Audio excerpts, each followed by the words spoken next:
বন্ধুরা, বাংলাদেশের জন্য সুখবর। এবার দেশের মাটিতে সাবমেরিন তৈরি করবে বাংলাদেশ। বাংলাদেশকে প্রযুক্তিগত সহায়তা দিচ্ছে চায়না। দেশের মাটিতে সাবমেরিন তৈরি করবে বাংলাদেশ। এটা শুনে ভারতের মাথায় হাত। ভারত এটি বিশ্বাসই করতে পারছে না। ভারতের আগ্রাসন মোকাবেলা করার জন্য চীন থেকে আরো 12টি সাবমেরিন ক্রয় করতে যাচ্ছে বাংলাদেশ। এর জন্য চীনের সাথে চুক্তি করার প্রক্রিয়া শুরু করেছে বাংলাদেশ। এই চুক্তি অনুযায়ী বাংলাদেশ নৌবাহিনীকে আরো 12টি সাবমেরিন দিবে চায়না সরকার। চীনের সামরিক বাহিনীর সাথে বাংলাদেশের নৌবাহিনীর এই চুক্তি খুবই শীঘ্রই হতে চলেছে। এই 12টি সাবমেরিনের মধ্যে 7টি সাবমেরিন নির্মাণ হবে চায়নার হলুদাও সাবমেরিন শিপইয়ার্ডে, আর বাকি 5টি সাবমেরিন খুলনার শিপইয়ার্ডে যৌথভাবে নির্মাণ করবে চায়না এবং বাংলাদেশ। মূলত চীন থেকে সাবমেরিন তৈরির প্রযুক্তি ক্রয় করে দেশের মাটিতে সাবমেরিন তৈরি করতে চায় বাংলাদেশ নৌবাহিনী। পৃথিবীতে হাতে গোনা কয়েকটি দেশ রয়েছে যারা সাবমেরিন তৈরি করতে পারে। এবার সেই তালিকায় নতুন করে নাম লেখাতে যাচ্ছে বাংলাদেশ। এই 12টি সাবমেরিন বাংলাদেশের নৌবহরে যুক্ত হলে পুরো বঙ্গোপসাগর দাপিয়ে বেড়াবে বাংলাদেশের নৌবাহিনী। বঙ্গোপসাগরে বাংলাদেশকে চ্যালেঞ্জ করার মতো ক্ষমতা থাকবে না ভারত এবং মিয়ানমারের।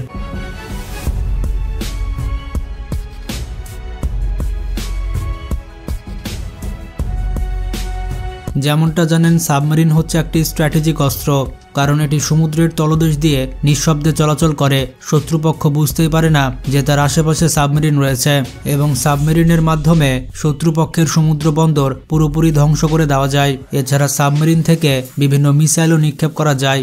সাধারণত খুবই ঘনিষ্ঠ মিত্র দেশ ব্যতীত একটি দেশ অন্য একটি দেশের কাছে সাবমেরিন প্রযুক্তি হস্তান্তর করতে চায় না।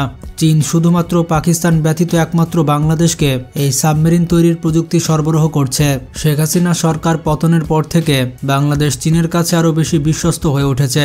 ভারতের ক্রমবর্ধমান আগ্রাসন মোকাবেলায় বাংলাদেশের প্রতিরক্ষা ব্যবস্থাকে শক্তিশালী করতে চীন বাংলাদেশকে সাবমেরিন তৈরির প্রযুক্তি সরবরাহ করতে যাচ্ছে, আর এমনটাই জানিয়েছে দেশটির প্রতিরক্ষা দপ্তর।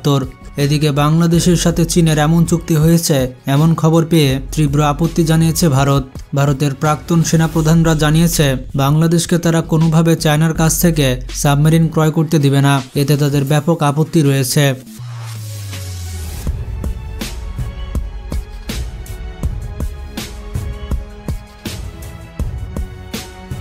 তবে বাংলাদেশ সরকার ভারতের আপত্তিকে পাত্তা না দিয়ে চীন থেকে সাবমেরিন ক্রয়ের আলোচনা চালিয়ে যাচ্ছে। খুব শীঘ্রই চীনা সাবমেরিন বিশেষজ্ঞরা বাংলাদেশের খুলনা শিপইয়ার্ডে সাবমেরিন তৈরির কাজ শুরু করবে বলে বিশেষজ্ঞরা ধারণা করছেন। এর আগে চীন থেকে প্রযুক্তি ক্রয় করে দেশের মাটিতে টাইপ 03 যুদ্ধজাহাজ নির্মাণ করেছিল বাংলাদেশ নৌবাহিনী, আর এটা হয়তো আপনারা জানেন। এরই ধারাবাহিকতায় এবার দেশের মাটিতেই ভয়ঙ্কর সাবমেরিন তৈরির কাজ অতি শীঘ্রই শুরু করবে বাংলাদেশ নৌবাহিনী। বাংলাদেশ নৌবাহিনী দেশের মাটিতে সাবমেরিন তৈরি করার স্বপ্ন প্রায় 1 দশকের বেশি সময় ধরে দেখছে। এর জন্য বাংলাদেশ নৌবাহিনী 2017 সালে চায়না থেকে 2টি মিং ক্লাস সাবমেরিন ক্রয় করে। চায়না থেকে এই 2টি সাবমেরিন ক্রয় করার মূল উদ্দেশ্য ছিল দেশে প্রশিক্ষণের মাধ্যমে দক্ষ সাবমেরিনার তৈরি করা। গত 8 বছরে বাংলাদেশ নৌবাহিনীতে অসংখ্য সাবমেরিনার তৈরি হয়েছে যারা দক্ষভাবে সাবমেরিন চালাতে পারে, যার ফলে বাংলাদেশ নৌবাহিনীর বহরে নতুন কোনো সাবমেরিন যুক্ত হলেও সেটি অপারেট করার মতো যথেষ্ট সাবমেরিনার বাংলাদেশের হাতে রয়েছে।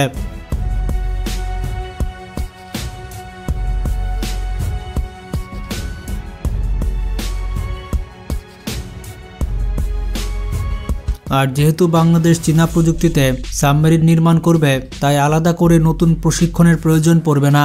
বাংলাদেশের তৈরি এই নতুন সাবমেরিনগুলোর ক্ষমতাও ব্যাপক পরিমাণে ধ্বংসাত্মক। চীনা প্রযুক্তিতে তৈরি বাংলাদেশের এই সাবমেরিনগুলো সমুদ্রের 10,000 ফুট গভীরে নিঃশব্দে চলাচল করতে পারে।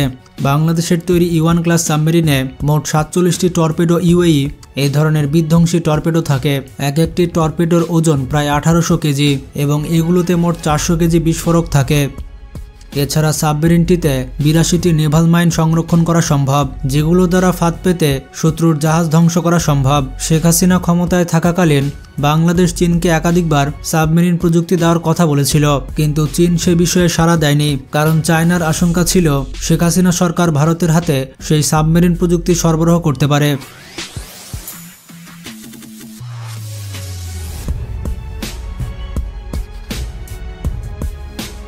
এছাড়া সাবমেরিন প্রযুক্তি সহ অন্যান্য গোপন তথ্য ভারতের হাতে তুলে দিতে পারে এবং ভারত বাংলাদেশ থেকে গোপনে সেই প্রযুক্তি হয়তো চুরি করে নিতে পারে।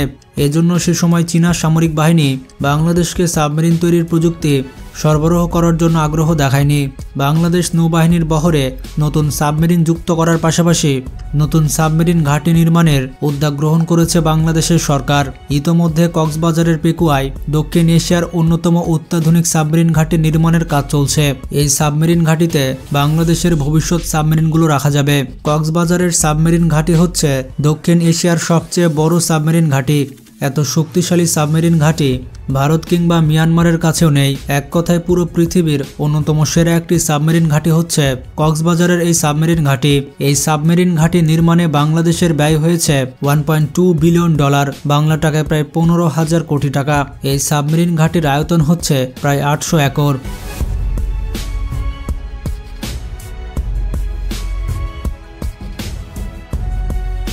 বাংলাদেশ নৌবাহিনী কক্সবাজার ছাড়াও বরিশালের পটুয়াখালীতে নতুন একটি ঘাঁটি নির্মাণ করার জন্য চীনের সাথে চুক্তি স্বাক্ষর করেছে। পটুয়াখালীর এই সাবমেরিন ঘাঁটিতে মোট 12 থেকে 16টি সাবমেরিন রাখা যাবে। পটুয়াখালীতে এই সাবমেরিন ঘাঁটি নির্মাণের অন্যতম কারণ হচ্ছে এই ঘাঁটির ভৌগোলিক অবস্থানগত সুবিধা। এর জন্য পটুয়াখালীতে আরও একটি সাবমেরিন ঘাঁটি নির্মাণ করবে বাংলাদেশ নৌবাহিনী, যাতে করে যুদ্ধকালীন সময়ে কোনো একটি সাবমেরিন ঘাঁটি ক্ষতিগ্রস্ত হলে অপর একটি সাবমেরিন ঘাঁটি থেকে সাবমেরিনগুলো অপারেট করা যায়।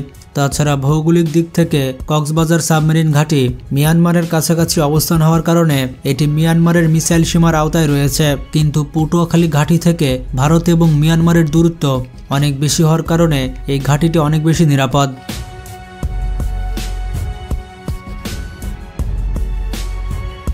পটুয়াখালী সাবমেরিন ঘাঁটির ভৌগোলিক অবস্থানগত সুবিধার কারণে বাংলাদেশ নৌবাহিনী একই সঙ্গে ভারত ও মিয়ানমারকে মোকাবেলা করতে পারবে, কারণ এই সাবমেরিন ঘাঁটি থেকে সরাসরি ভারত মহাসাগরীয় অঞ্চলে দ্রুত পৌঁছানো সম্ভব। সেক্ষেত্রে ভারত বাংলাদেশকে নেভাল ব্লক দিতে পারবে না। বাংলাদেশের সাথে ভারতের কোনো যুদ্ধ হলে ভারত প্রথমে তাদের নৌবাহিনী দিয়ে বাংলাদেশের সমুদ্র সীমা বন্ধ করে দিতে চাইবে, যাতে করে বাংলাদেশ বিদেশ থেকে কোনো ধরনের পণ্য আমদানি কিংবা রপ্তানি করতে না পারে। বাংলাদেশের বহরে যদি চায়নার ইউএন ক্লাসের 12টি সাবমেরিন যুক্ত হয়, তবে বঙ্গোপসাগরে ভারতের একক দাদাগিরি বন্ধ হবে। বাংলাদেশ নৌবাহিনীতে চায়নার উচ্চ ক্ষমতা সম্পন্ন ইউএন ক্লাস সাবমেরিনগুলো যুক্ত হওয়ার পর শুধুমাত্র বঙ্গোপসাগরই নয়, বরঞ্চ ভারত মহাসাগরে আধিপত্য বিস্তার করবে বাংলাদেশ নৌবাহিনী।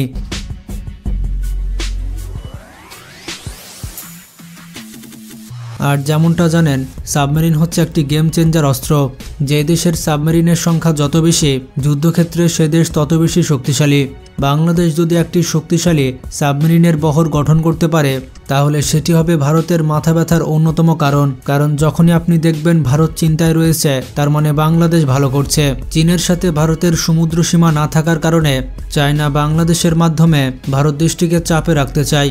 বাংলাদেশ সামরিকভাবে শক্তিশালী হলে সেটি পরোক্ষভাবে চীনকে লাভবান করবে, যে কারণে সাবমেরিনের মতো অতি সংবেদনশীল অস্ত্রের প্রযুক্তি বাংলাদেশকে সরবরাহ করেছে চায়না। বাংলাদেশের বহরে চীনের 12টি সাবমেরিন যুক্ত হয়ে গেলে বঙ্গোপসাগরে ভারত বাংলাদেশকে বলতে গেলে সমীহ করে চলবে। তাছাড়া বাংলাদেশের নৌবাহিনী শক্তিশালী করা প্রয়োজন, কারণ বাংলাদেশের বিশাল সমুদ্র সীমা রয়েছে। আর বাংলাদেশ সেনাবাহিনীর মতো বাংলাদেশ নৌবাহিনীকে অনেক শক্তিশালী করতে হবে। তো এই বিষয়ে আপনার কি মতামত কমেন্ট করে জানাবেন। যারা দেশপ্রেমিক রয়েছেন তারা ভিডিওটিতে একটি লাইক দিয়ে দিন আর চ্যানেলটি সাবস্ক্রাইব করে ফেলুন। আর আপনারা সবসময় মনে রাখবেন, আপনি যেমন নিজের মাকে ভালোবাসেন, ঠিক তেমনি আপনার দেশকেও ভালোবাসতে হবে। তো ভালো থাকবেন, নিজের খেয়াল রাখবেন। আল্লাহ হাফেজ।